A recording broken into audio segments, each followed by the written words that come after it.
Amazon's new MMO has been pushed back to spring 2021, which is a bummer for those of us waiting to play, but is good news for the quality of the game upon its release. There will be betas along the way though, with a second beta starting on August 25th and lasting a week. This is the first one that won't be under NDA restrictions, but let's get into what New World really is.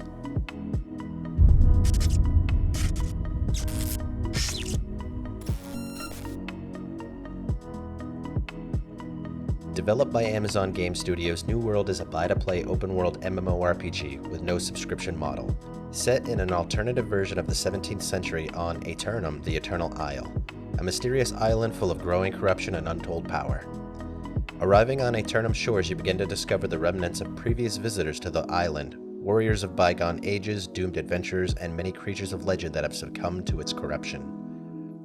What gives this island its magical properties is Azoth, a mysterious power that is not good or evil, though many perceive it differently, seeing it as an embodiment of the gods or even the Philosopher's Stone. The graphics are stunning, and I really enjoyed the blend of realism in the locations mixed with the supernatural aesthetics.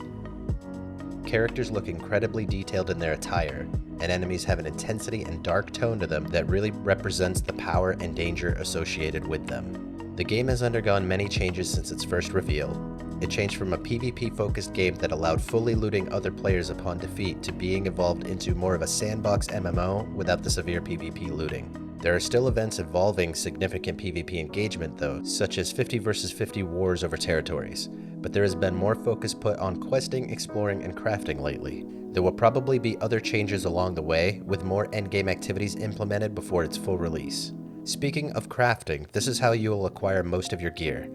From hunting fierce beasts to cutting down trees and mining ore to fuel your ascent to power.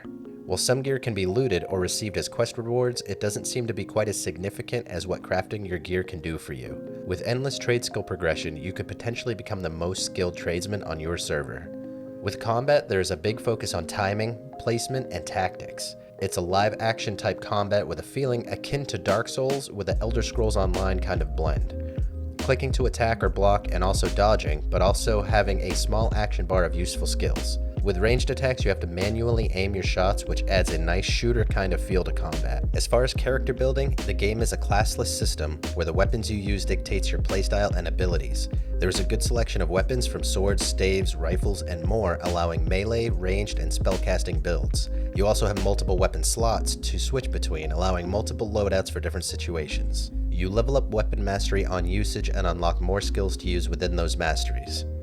Even though there's no technical classes, there's still dependability on utilizing the Trinity system, such as having a player using gear to allow tanking while others use gear for DPS and healing. It is essential for some of the PvE content later on in the game. The party sizes for New World currently max out at 5 players.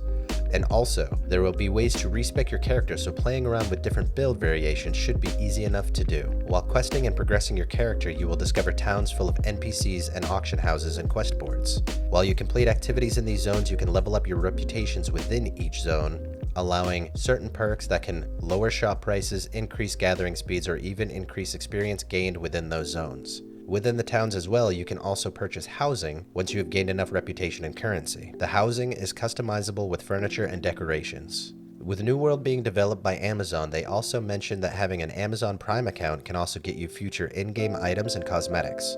Along with this, I'm sure they'll find ways to put drops or other benefits within Twitch services as well. So this is a brief introduction for New World.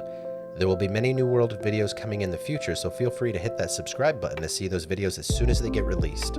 I'll also be streaming New World as soon as the beta starts, so feel free to hang out with me over on twitch.tv/Arcblight. I'm incredibly excited for this game, and I hope to experience all it has to offer going forward. As always, everyone, thanks for watching.